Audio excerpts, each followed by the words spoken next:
Hey everyone, today I wanted to do a video talking to you about something that I got from Strike Industries that I have kind of mixed feelings about.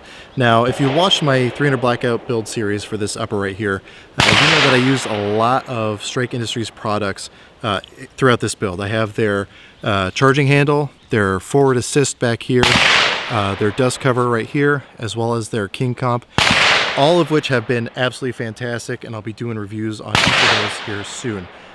However, one of the other things they sent was this strike switch, which is their new safety. Comes in a really nice little box, gives you a lot of cool options. However, I gotta admit, and they also sent this to me free of charge, so I'm gonna be clear with that up front. However, I gotta be honest with you guys, I'm not the biggest fan of it. So let me explain to you why. Well, first let me do some shooting with it, and then we'll talk a little bit more about why I personally am not the biggest fan of it. So let's go ahead and send some rounds downrange.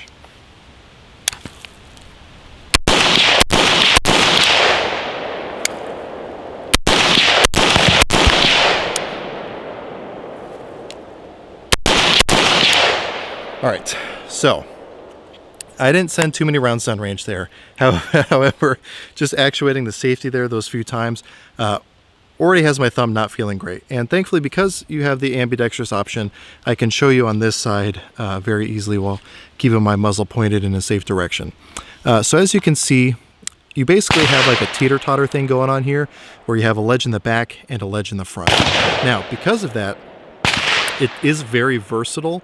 It gives you a lot of options. Like, so for example, I can flip the safety off with my thumb over here, and then if I wanted to, I could push down with my index finger to re-engage the safety. I wouldn't recommend that, but it is an option for people with shorter fingers, kind of like myself or like my girlfriend especially. So that's kind of nice. But for me, I talked to one of the reps at Strike, and they said the idea behind it is they want you to keep your thumb in contact with the safety the whole time. So let me try to demonstrate with my left hand what I'm talking about there. So their idea is that when you slip the safety off, you can re-engage that safety again with your thumb.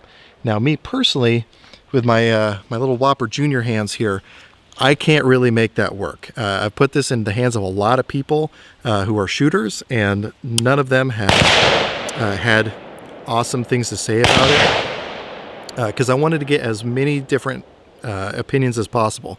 So I put this in about a dozen people's hands.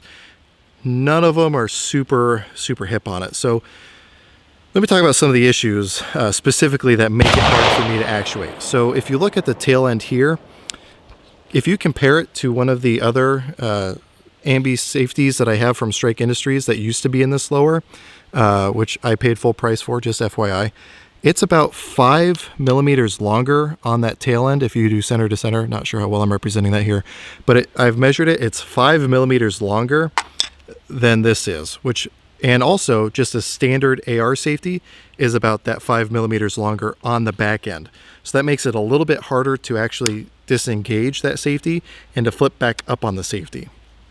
Also, the detents seem to be really deep, which makes it take a lot of effort to actually get it on and off safe. That's a good thing because it makes it very positive. However, it's a bad thing because it can make it very difficult, which if you look at the underside of the back end here, not sure how well you're going to see this, but there are some serrations in it. However, the serrations are in the same direction of the force you're going to apply, so your finger just slips off really easily. Whereas on the top end, it's perpendicular to the direction of force, so it really bites into your finger and makes it really easy to actuate. I don't know why they went with that on the bottom, but it makes it very difficult to actually activate, and it chews up your thumb really bad. Just putting it in, about half the people whose hands I put it into all said that their thumb was getting very uncomfortable by the end of it. Now, if you wear gloves, not a big deal, or if you're one of the people who are just going to say man up, then hey, more power to you. I have talked to people only online. I've never interacted with anyone directly who have had really good things to say about these, but just me personally, I can say that I'm not the biggest fan. Let me go ahead and wrap up by telling you some of the other features of it. Like you might be able to see in here in the box, right there in the center is a flush fitting for it. What that does is means you can have it as left side only, right side only, or have it be ambidextrous like I have it set up here. You know, so there again, some versatility there, not only in the way you actuate it, but what side you have it on. So if you're a lefty, all with the same one, you can have it be left side, right side, or whatever. Also, using the same drum, you can have it be either a short throw, which I think is 60-degree throw, or the full standard like factory AR 90 degrees. Me personally, I like the short throw. All you have to do is swap the drum around, because both of these just attach with some Allen head screws, which all the tools are provided for you in the box. All you got to do is take those out, pull the drum out, swap it around, put it back in. You can do it with the trigger group still installed, so you don't have to remove that, which is excellent. So some really good stuff there. I just don't find it comfortable myself. I don't find it easy to use, which is a shame, because like I said, I really like a lot of the other Strike Industries products. So while I'm saying that, let me go ahead and give you a little bit of my opinion as far as Strike Industries as a whole. I think they're doing some really cool stuff. They are determined to be at the tip of the spear as far as innovation in the AR market. They're coming out with some really, really cool stuff. However, when you're at the tip of the spear, not everything is going to be a winner. And while I really like the charging handle, I really, really like this muzzle brake, which I'll hopefully be reviewing here in the very near future. I like a lot of the other stuff. The safety just doesn't do it for me. If you have long thumbs, it may be ideal for you. Or if you're looking at this and you think, oh, hey, I can do it this way or I can do it that way. Again, it would be excellent, but just for me, I'm not a huge fan.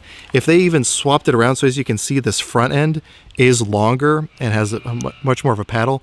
If it could be swapped around, that'd be great. Unfortunately, you can't do that because of the ridges that prevent overextension here on the other side, that little lip right there on both sides.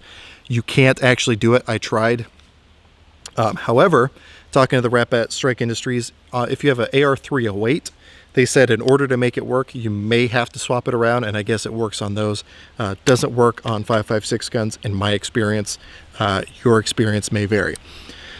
So I'm really sad that I have to level these grievances with Strike Industries about that safety, because like I said, I really like a lot of what they're doing. However, I got to be upfront with you guys. I got to be honest to my viewers and say this one to me right now is not recommended. But again, if you look at it and you say, hey, I know exactly how I'd use that, hey, more power to you. And all their other stuff is fantastic that I've used. I even like the other the other safety I showed you, this thing, which used to be on at home here. Short throw, very long switch in the back. I liked this thing a lot. But the strike switch is I'm not the biggest fan of. I'll go ahead and do some more shooting with it, just so to kind of cement it in my mind. But as always, I hope you were able to get something out of this video, and I really appreciate you watching.